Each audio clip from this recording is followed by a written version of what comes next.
Merci d'abord au collectif de m'avoir invité, de m'avoir permis d'introduire ce sujet de la dette, de l'audit de la dette et de la dette odieuse, qui sont des questions essentielles actuellement pour la Tunisie, puisque la dette, ce n'est pas uniquement une obligation contractuelle, c'est pas uniquement un remboursement d'argent, ça touche aussi à la souveraineté d'un État, ça touche plus largement à un système.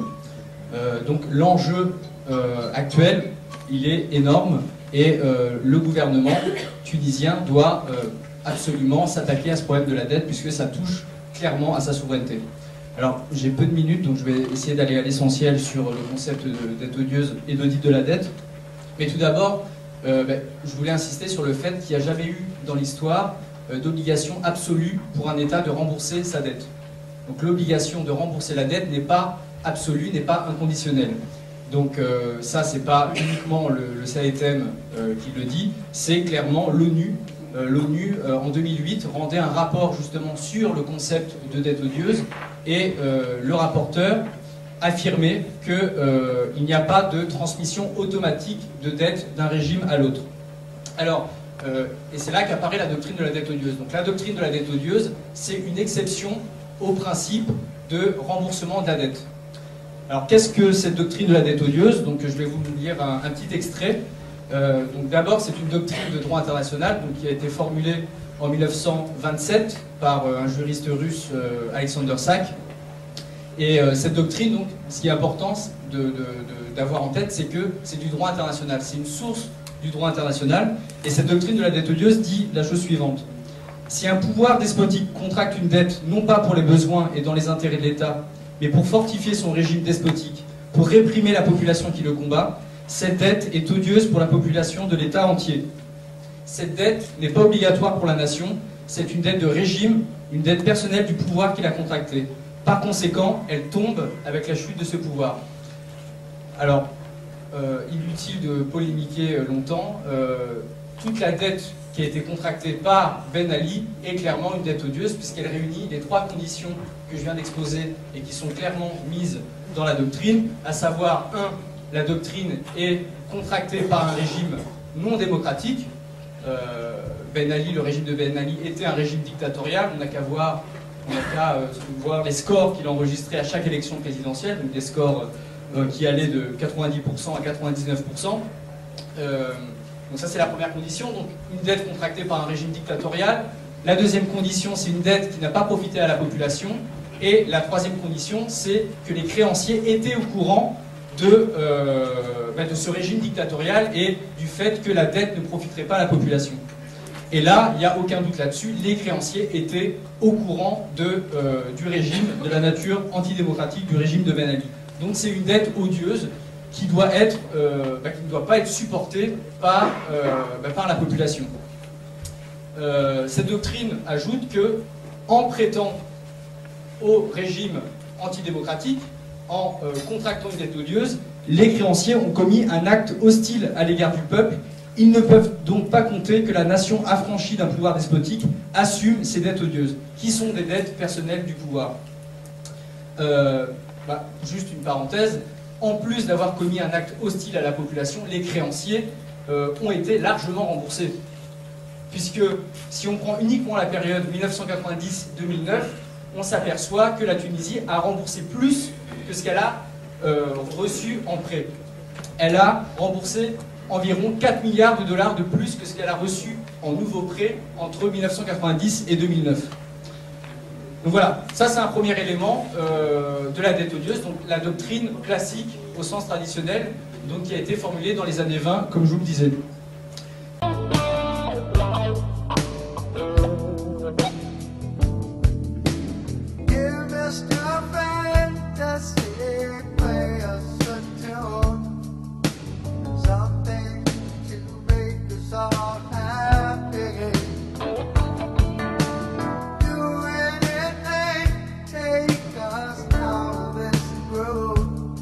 Bonjour, ici Peter Moore pour The Plot 9/11. Avez-vous entendu parler de l'Islande récemment? Non? Pourquoi? Si quelqu'un croit qu'il n'y a pas de censure actuellement, qu'il nous dise pourquoi On a tout su au sujet de ce qui se passe en Égypte, en Syrie et en Libye, et pourquoi les journaux n'ont absolument rien dit sur ce qui se passe en Islande. Eh bien, écoutez bien ceci. En Islande, le peuple a fait démissionner un gouvernement au complet. Les principales banques ont été nationalisées et il a été décidé de ne pas payer la dette contractée par ces dernières auprès des banques de Grande-Bretagne et de Hollande, dette générée par leur mauvaise politique financière. Une assemblée populaire vient d'être créée pour réécrire la Constitution, et tout cela pacifiquement. Toute une révolution contre le pouvoir qui a conduit à cette crise. Voilà pourquoi rien n'a été publié. Depuis plusieurs mois, puis même on pourrait dire depuis 2 ans, là, on n'a pas vu grand-chose. Que se passera-t-il si les citoyens du monde en prenaient exemple? Brièvement, voici l'histoire des faits. 2008, la principale banque du pays est nationalisée. La monnaie s'effondre, la bourse suspend son activité, le pays est en banqueroute. 2009, les protestations citoyennes contre le Parlement font que des élections anticipées sont convoquées. Elles provoquent la démission du premier ministre et en bloquent de tout le gouvernement. La situation économique désastreuse du pays persiste. Par le biais d'une loi, il est proposé à la Grande-Bretagne et à la Hollande le remboursement de la dette par les paiements de 3 500 millions d'euros. Un montant qui doit être payé mensuellement par toutes les familles islandaises là, pendant les 15 prochaines années, un taux d'intérêt de 5 %. 2010, le peuple descend à nouveau dans la rue et demande que la loi soit soumise à référendum. En janvier 2010, le président refuse de ratifier cette loi et annonce qu'il y aura une consultation populaire. En mars, le référendum a lieu et le non au paiement de la dette remporte 93 % des voix. Pendant ce temps, le gouvernement a entamé une investigation pour régler juridiquement la responsabilité de la crise. Les détentions de plusieurs banquiers et cadres supérieurs commencent. Là, je parle de prison, là. Oui, on n'est pas tous des mauviettes. Il y a des gens qui se tiennent, il y a des gens avec des colonnes vertébrales sur la terre, là. On n'en parle pas des médias, bien sûr, mais ça existe. Interpol lance une enquête et tous les banquiers impliqués quittent le pays. C'est comme des rats qui quittent le navire, là. Dans ce contexte de crise, une assemblée est élue pour rédiger une nouvelle constitution qui reprend les leçons apprises de la crise et qui se substitue à l'actuelle, qui est une copie, dans le fond, de la constitution danoise. Pour ce faire, on a recours directement au peuple souverain. On est les 25 citoyens sans filiation politique parmi les 522 qui se sont présentés aux candidatures. Pour cela, il faut être majeur et recueillir le soutien de 30 personnes. Assez simple. L'Assemblée constituante commence ses travaux en février 2011 afin de présenter, en partant des avis collectés dans les diverses assemblées qui ont eu lieu dans tout le pays, un projet de grande charte.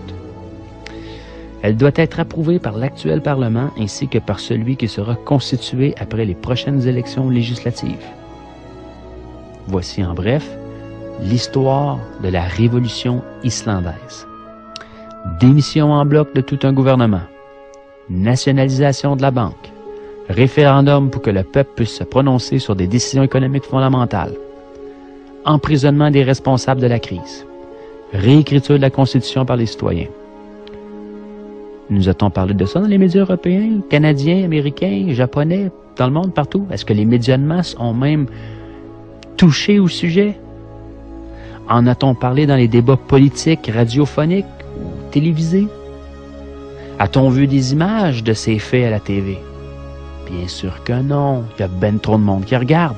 Le peuple islandais a su donner une leçon à tout le monde entier en affrontant le système et en donnant une leçon de démocratie au reste du monde.